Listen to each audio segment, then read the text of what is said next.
What is up? We're back with the super buffing series today, and we're leaving off at the attack shooter again. This time, however, we're covering the top path Inferno ring, but of course before then, we want to see how the lower tiers do. That's why I'm starting off with the 000. I don't actually think I tested this before. I think when I did the tax no one, I only started at attack spare. But I guess why not just start from ground zero, just to show you how we're looking. Now before I say anything else, I will mention this is actually my second time recording this. This was actually one of the videos that I had to re-record because of the audio issues I was having. Hopefully it should sound okay now. Apparently the issue was with OBS and a new update with it, and I didn't realize it for quite a while, so I assume some of you might have noticed a small issue in previous videos. Just let you know ahead of time in case there are any other future videos that might have minor audio problems. Because in case you didn't know, I do like to record some things out of order sometimes. However, I think I only noticed it this time because it was like really bad. So hopefully everything's all good now because yeah, that's probably one of the worst feelings to have as a creator. Just having technical issues make all your work go down the drain. And another thing too is that because I've already technically played this through, I kind of know how far each one is going to get, which might be a bit of a spoiler, but I'll do my best to, well, not lead on any hints on how far each of these towers will survive. So that being said, just a quick refresher on everything with the super buffing series. This Golden Village provides many buffs, including primary expertise, which, don't worry, I do have, and that's why the range of the attack is so big. On top of providing the Zeely Totem and the Yacht buff, which increases the range even further. In terms of cross-pathing, I will say it's going to be bottom path. More attacks, or rather more damage for the Inferno ring and the Ring of Fire. I think hands down that's gotta be the better option, right? Because you get extra 300 damage when you go for 502 Inferno ring versus 520.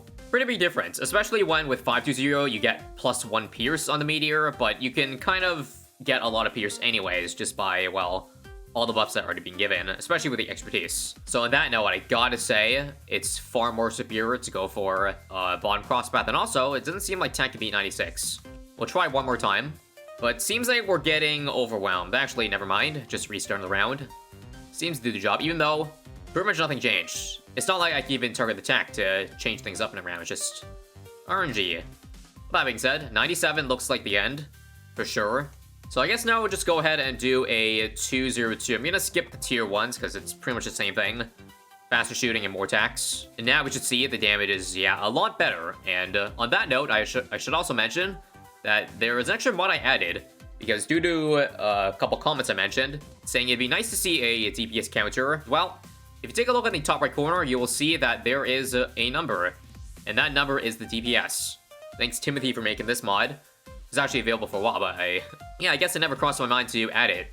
But hopefully that's a quality of life change that some of you will enjoy.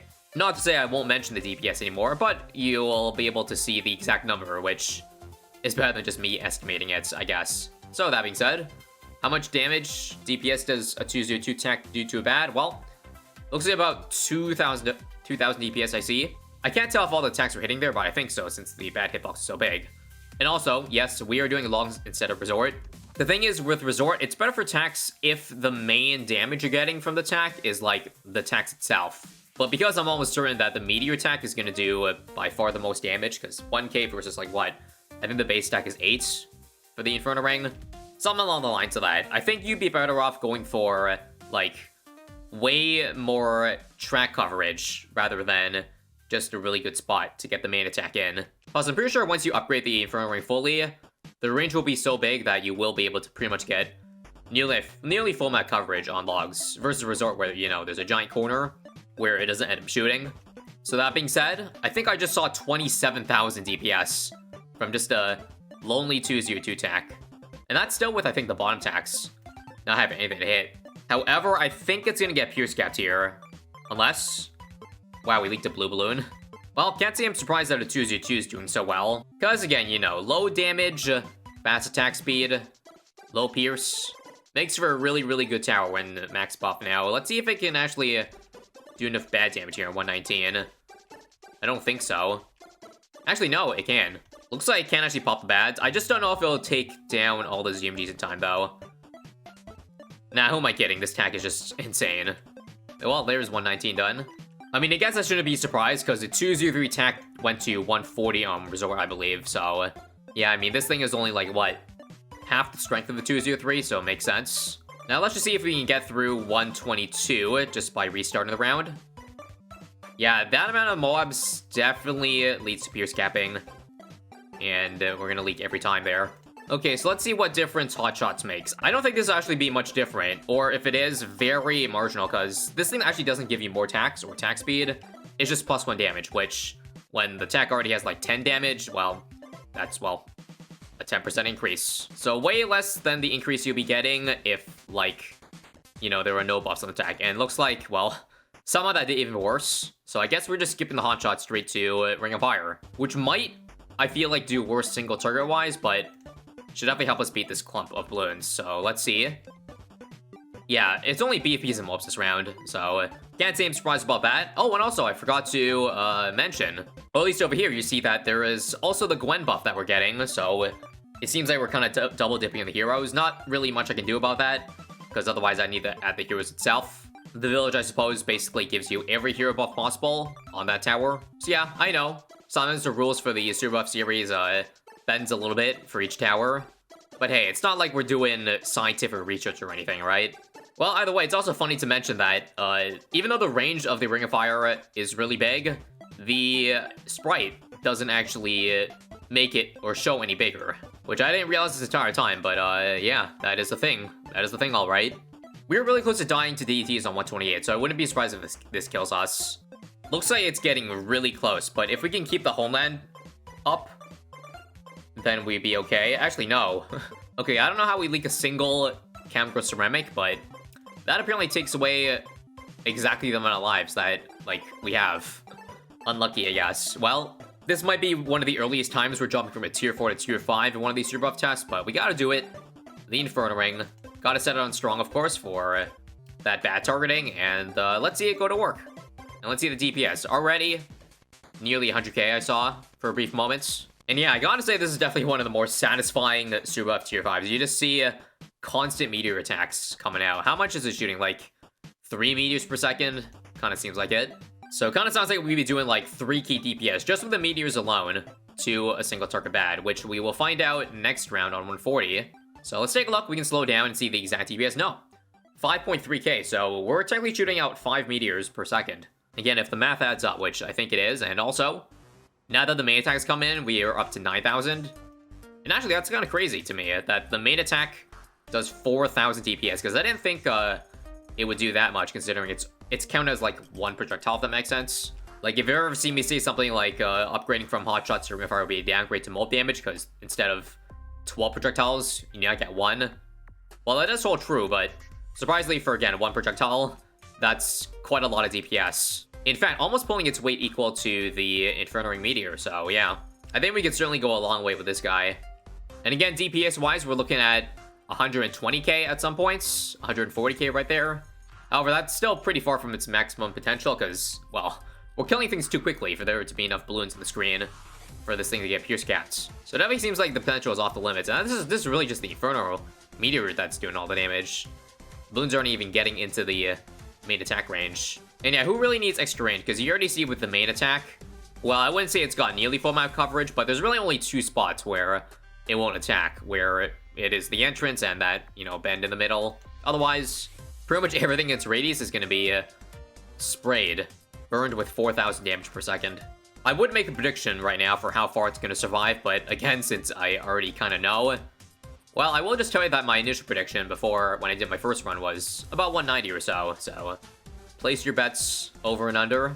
Alright, round 177 update, you can see bad's starting pushing us, and now we can start to see that DPS skyrocket. I think I saw 270k at the highest there, but still, you won't see the maximum potential, like, with DPS until we're pretty much dead with the Inferno Ring.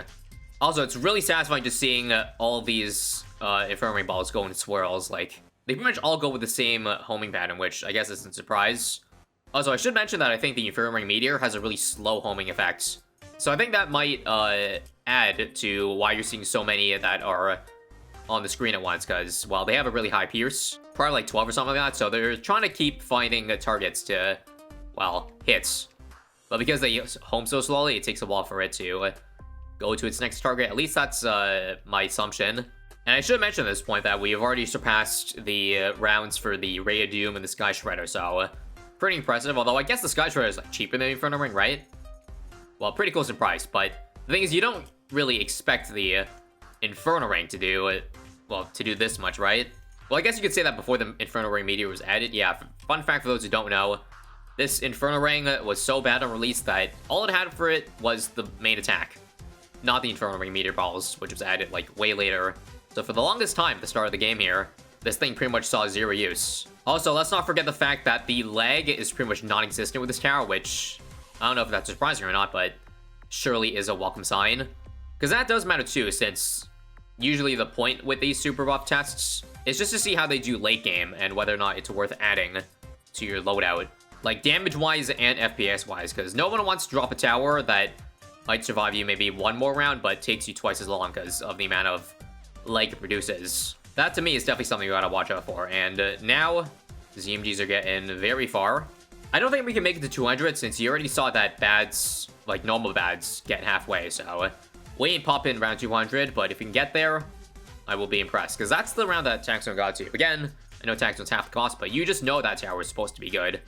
Max buffed. If anything kills us, it's gonna be the DT spawning from the bad, because it feels like those, like, they, like, zip on by before we even get a chance to target them with a meteor. Although I think what you gotta do there is you actually gotta switch to first, because the Inferno Ring meteor will home to that strong target no matter what first. So I think we gotta move it to first, just so we instantly get that 1k damage on it, and pop it before it exits, of course. Like, let's see here, DT is... Oh yeah, you saw there. It was busy hitting the second bad, because there were two of them at once. So for this part, let me go ahead and put it over to first real quick, and there we go, we got it. And we still barely got it, even if we got it first. Well, that might be because I didn't have home line up, but now we have it. Back to first. Okay, nice. 2 more rounds to go. Now, I have not been paying attention to the DPS numbers the entire time, but now that we take a look at it, 400k I saw at one point. That's pretty good, I gotta say. Same with this round also. We're gonna do strong in the first targeting when a bad's about to pop. Back to first for DTs, and back to strong. And back to first. There we go. I'll leave on a first just because I need to take care of the ZMGs that are closest to me.